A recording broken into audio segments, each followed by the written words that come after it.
I'll check the uploaded framework document first to ensure I follow the exact style and approach. Breaking news out of Washington and what just unfolded in the past 72 hours represents one of the most audacious territorial propositions in modern diplomatic history. President Trump has formally offered Canada $2.2 trillion for permanent rights to the Arctic territories, including mineral extraction, military installations, and sovereign control over the Northwest Passage. We're not talking about a symbolic gesture or diplomatic posturing. We're talking about the largest financial offer ever made between nations, a proposal that would fundamentally reshape North American sovereignty, and a four-word response from Mark Carney that has sent shockwaves through every capital from Ottawa to Beijing. In the next 17 minutes, I'm going to break down exactly how Trump's administration structured this unprecedented proposal, who stands to lose everything if Canada even considers negotiating, and why Carney's response, delivered in just 4 words, has become the defining moment of 21st century Canadian identity. The question everyone's asking: how did we go from trade partners to one nation attempting to purchase another's sovereign territory? In the next 17 minutes, I'm going to break down exactly how this territorial negotiation crisis exploded into public view. I'll walk you through the specific timeline and the geopolitical mechanisms driving what experts are calling the most dangerous moment in US-Canada relations since the War of 1812. Second, who's really paying the price? Not just Canadian politicians defending sovereignty, but Indigenous communities facing displacement, Arctic families whose ancestral lands became bargaining chips, and the permanent fracturing of the world's longest peaceful border.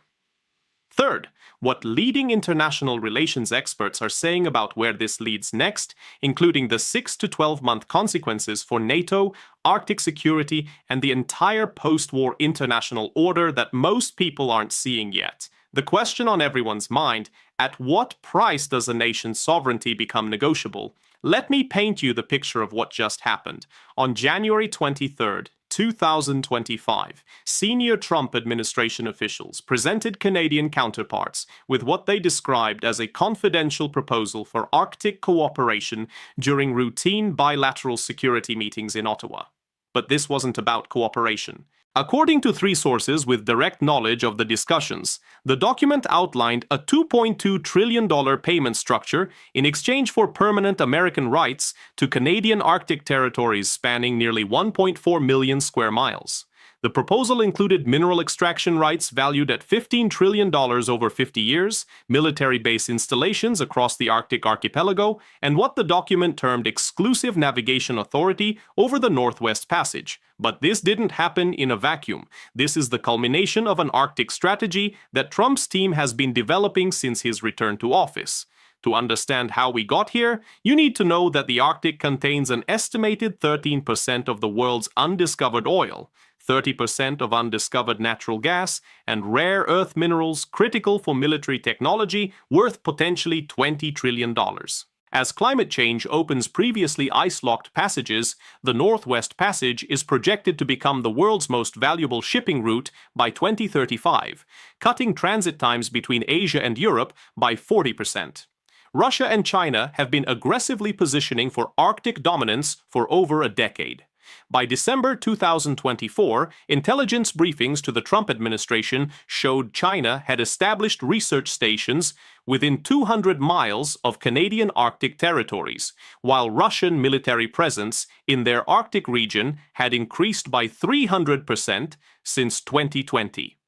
According to the Center for Strategic and International Studies, the United States risked losing strategic Arctic access within the next decade without dramatic intervention. Then came the trigger event. On January 15th, Trump convened a classified National Security Council meeting focused exclusively on Arctic strategy. The conclusion, according to leaked minutes obtained by Foreign Policy magazine, was that the United States needed permanent, undisputed Arctic presence or risk ceding the region entirely to adversarial powers. The market reaction was delayed because the proposal remained classified, but diplomatic channels began leaking details within days.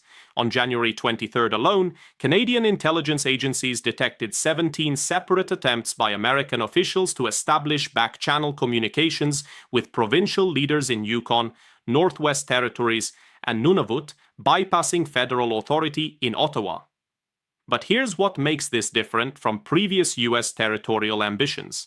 America hasn't seriously attempted to purchase foreign sovereign territory since the Alaska Purchase of 1867. This isn't about uninhabited land or colonial outposts.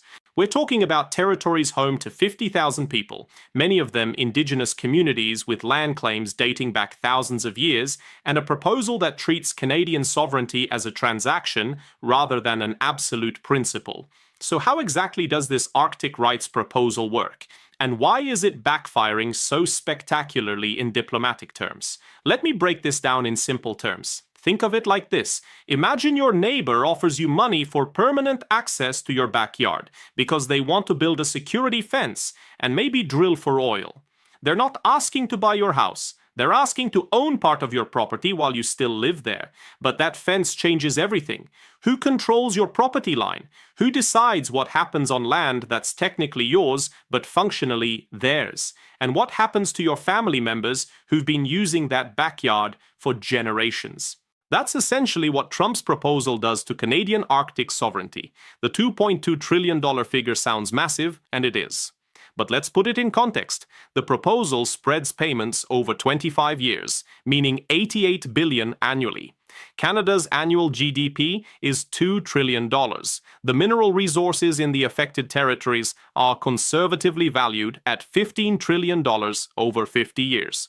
According to economists at the Fraser Institute, Canada would be trading $15 trillion in long-term assets for $2.2 trillion in short-term payments. That's a loss of $12.8 trillion in present value terms. But here's where the mechanism gets truly problematic. The proposal includes what it calls mutual defense arrangements, which translates to permanent US military installations with extraterritorial authority. Under international law experts at McGill University, this creates a sovereignty paradox. Canada would retain nominal ownership, while the United States exercises practical control. It's the geopolitical equivalent of owning a house where someone else holds the keys, pays the utilities, and decides who can visit. And it gets worse. The proposal's Navigation Authority Clause gives the United States exclusive rights to regulate Arctic shipping lanes. This means American officials could deny access to Canadian vessels in Canadian territorial waters. Maritime law professors at Dalhousie University are calling it the most aggressive assertion of extraterritorial authority since colonial-era navigation acts. The timeline for implementation reveals the true scope. The proposal calls for initial installations within 90 days of agreement, meaning American military personnel on Canadian soil by May 2025. Full infrastructure development within 3 years, including deep-water ports, airfields, and resource extraction facilities employing primarily American contractors. By 2030, the document projects 75,000 American personnel permanently stationed in former Canadian territories. The human cost of this mechanism is already becoming clear. Let me introduce you to Sarah Kusugak, a 43-year-old Inuit cultural preservation officer from Iqaluit. Sarah's family has lived on Baffin Island for over 3,000 years. Her community of 800 families depends on traditional hunting grounds, fishing territories, and sacred sites that fall directly within the proposed American control zones. The leaked proposal doesn't mention Indigenous land rights or consultation requirements. According to Sarah's testimony to the Canadian Parliament on January 25th, her community first learned about the proposal from news reports, not government consultation.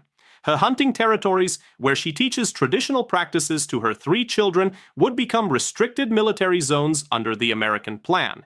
The immediate impact on Sarah's life is devastating. Her community's annual seal harvest, which provides 70% of their protein and maintains cultural traditions dating back millennia, takes place in waters that would fall under American Navigation Authority. The proposal's environmental assessment requirements, conducted to U.S. military standards rather than Canadian Indigenous consultation protocols, could ban traditional hunting entirely on security grounds. Sarah's family income, 60% dependent on traditional practices and cultural tourism, faces complete elimination. The cost increases on imported food to replace traditional sources would be catastrophic. Iqaluit already faces food prices 230% higher than southern Canada. Sarah calculated that losing hunting rights would increase her family's food costs by $42,000 annually. Her household income is $58,000. Here's what Sarah told Parliament. "We are not bargaining chips in someone else's strategic game. Our ancestors survived ice ages, colonial expansion, and forced relocations. We will not be the generation that trades 3,000 years of sovereignty for American dollars we'll never see." Multiply Sarah's story by 50,000 indigenous residents across the Arctic territories, and you begin to understand the human cost of treating sovereignty as a commodity. Now let me tell you about James Whitmore, a 61-year-old Canadian Armed Forces veteran and Arctic security analyst based in Yellowknife. James spent 32 years in the Canadian military, including 15 years conducting Arctic sovereignty patrols. He retired in 2023, believing his career protected Canadian territorial integrity. The Trump proposal invalidates everything James spent his career defending. Under the leaked terms, Canadian military personnel would be prohibited from conducting operations in the affected territories without American authorization. This means the Canadian Rangers, the military unit James helped train, composed of indigenous reservists who conduct sovereignty patrols and search and rescue operations, would effectively cease to exist in 60% of their operational area. The impact on James personally is profound. His military pension, earned through decades defending Arctic sovereignty, is now attached to a nation that might voluntarily cede that sovereignty for financial considerations. His expertise in Arctic security operations, which he's been teaching to the next generation of Canadian officers, becomes obsolete in a Canadian Arctic controlled by American forces. But here's the kicker. James's son, a 28-year-old lieutenant currently stationed in the Arctic, faces a career-ending choice: either transfer to southern postings, abandoning Arctic security as a career path, or potentially serve under de facto American command in what's nominally Canadian territory. The psychological impact on Canadian military personnel is already measurable. According to internal armed forces surveys leaked to the Globe and Mail, 73% of Arctic-posted personnel report decreased morale since the proposal became public, and recruitment for northern postings has dropped 41% in the past week alone. Let me introduce you to one more person. Dr. Elizabeth Chen, a 36-year-old climate researcher at the University of Toronto's Arctic Institute. Elizabeth has spent the past decade studying how indigenous knowledge systems and modern science can address Arctic climate change. Her research stations, located on Banks Island and Victoria Island, both fall within the proposed American control zones. The Trump proposal doesn't just threaten her research, it threatens 2 decades of international climate cooperation in the Arctic. Under the leaked terms, all research activities in the affected zones would require American Department of Defense approval, with priority given to projects supporting military objectives. Elizabeth's $7 million research grant from Canadian and international sources, awarded in December 2024 for a 10-year pan-Arctic climate study, becomes worthless if her field stations become American military restricted zones. Her team of 32 researchers, including scientists from 12 countries cooperating under Canadian Arctic research agreements, would need to relocate entirely or abandon projects halfway through multi-year studies. But here's what really keeps Elizabeth up at night. Arctic climate research depends on continuous data sets. Gaps of even months can render decades of data scientifically unusable. The proposal's 90-day implementation timeline means potential immediate shutdown of research stations operating for 40 years. As Elizabeth testified to the Senate, we're not just losing research facilities, we're destroying irreplaceable climate records precisely when humanity needs them most. Multiply these 3 stories by thousands, and you see the true cost of Trump's Arctic gambit. And it gets worse. The expert community's response has been swift and damning. According to Dr. Michael Grant, director of the Munk School of Global Affairs, the proposal represents the most significant threat to the post-1945 international order since the fall of the Soviet Union. The principle it establishes that sovereign territory of democratic allies can be purchased through financial inducement. fundamentally undermines the entire system of international law that has prevented major power wars for 80 years. The Rand Corporation released an emergency analysis on January 24th, concluding that if Canada even enters formal negotiations, it would trigger sovereignty challenges to at least 17 other nations with valuable but militarily weak territorial claims. Russia has already indicated it's watching Canada's response as a precedent for its Arctic ambitions. Let me be crystal clear. The financial terms of Trump's offer deliberately exploit Canada's economic vulnerabilities. Canadian federal debt reached $1.3 trillion in 2024. Provincial governments, particularly Alberta and Saskatchewan, facing energy sector restructuring, desperately need federal transfer payments. The proposal's payment structure front-loads $500 billion in the first 3 years, precisely when Canadian governments face the most acute fiscal pressure. According to analysis by the C.D. Howe Institute, the political temptation to accept short-term fiscal relief in exchange for long-term sovereignty loss is exactly what the proposal is designed to create. Here's the timeline of consequences experts are mapping. In the next 30 to 90 days, we're already seeing diplomatic isolation for Canada. The Trump administration has begun bilateral outreach to other Arctic nations, Norway, Denmark, Iceland, suggesting a multilateral Arctic framework that bypasses Canadian sovereignty claims. If Canada refuses, it risks being excluded from Arctic security decisions affecting its own territory. If Canada negotiates, it legitimizes the proposition that sovereignty is tradable. Within 6 to 12 months, experts at the Council on Foreign Relations warn we'll see military repositioning throughout the Arctic. Russia and China, observing what they'll characterize as American territorial aggression against an ally, will accelerate their own Arctic militarization as defensive necessity. The arms race in the Arctic, currently focused on surveillance and economic positioning, would shift to hard military presence and potential conflict scenarios. But here's what really concerns analysts at the International Crisis Group. The permanent consequences extend far beyond the Arctic. If this proposal succeeds through any mechanism, negotiation, financial pressure, or political regime change in Ottawa, it establishes a precedent that wealthy nations can purchase sovereign territory from allies experiencing fiscal stress. Small nations with valuable resources and weak militaries, basically the entire developing world, would face similar propositions from China, India, and other emerging powers. The international order collapses not through war, but through checkbook diplomacy that treats national sovereignty as a commodity with a price tag. The Brookings Institution released analysis showing that 12 nations from rare earth-rich Mongolia to lithium-wealthy Bolivia could face similar sovereignty purchases within 5 years if this precedent is established. According to their models, by 2035 we could see a new form of colonialism where sovereign territory is legally transferred through financial transactions rather than military conquest, and international law provides no framework to prevent it because Canada provided the precedent. And this brings us to Mark Carney's response. On January 24, 2025, just hours after details of Trump's proposal leaked to the press, Carney, the former governor of the Bank of Canada and Bank of England, currently serving as a senior economic advisor to the Canadian government, was asked by reporters to comment on the $2.2 trillion offer.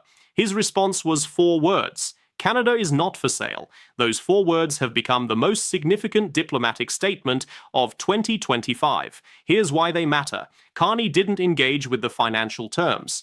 He didn't analyze the proposal's structure or debate its economic merits. He rejected the entire premise that Canadian sovereignty could be subject to negotiation at any price.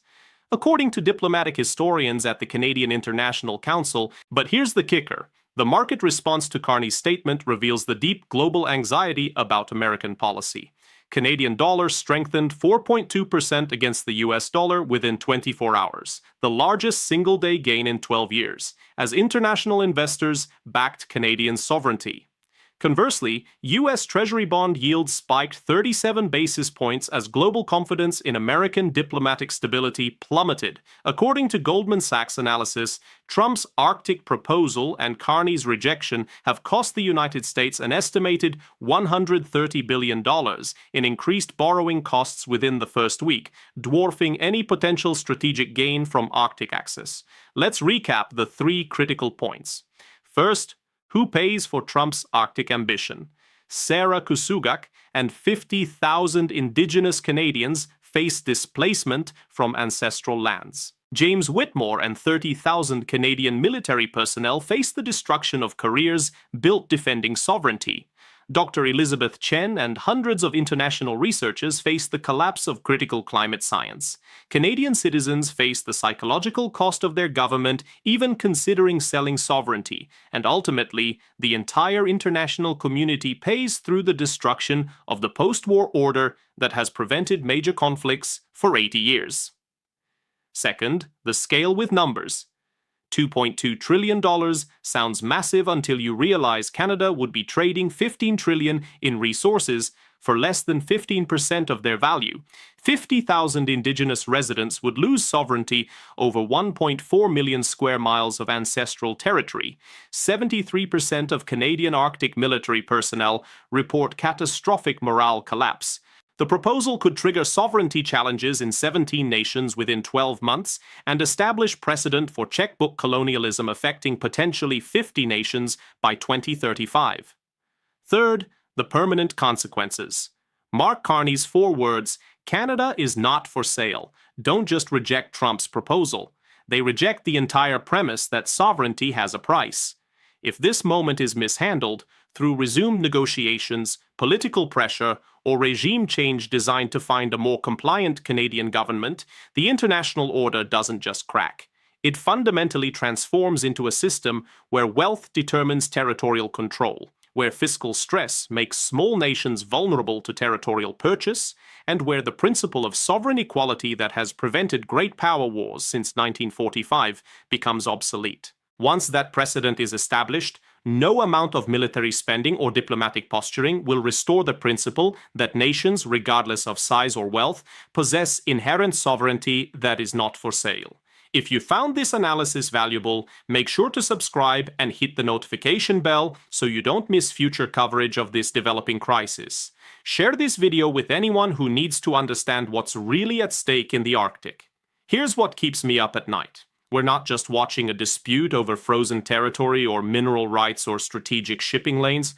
We're watching a fundamental test of whether the international order can survive when the world's most powerful democracy decides that sovereignty itself is negotiable. Carney's 4 words represent more than Canadian defiance. They represent the last clear line between a world governed by principles of sovereign equality and a world where everything, including nations themselves, has a price. And once we cross that line, once we accept that fiscal pressure can override sovereign rights, there is no going back to a world where small nations can exist with confidence in their independence. That's not a geopolitical shift. That's the end of the international system as we know it.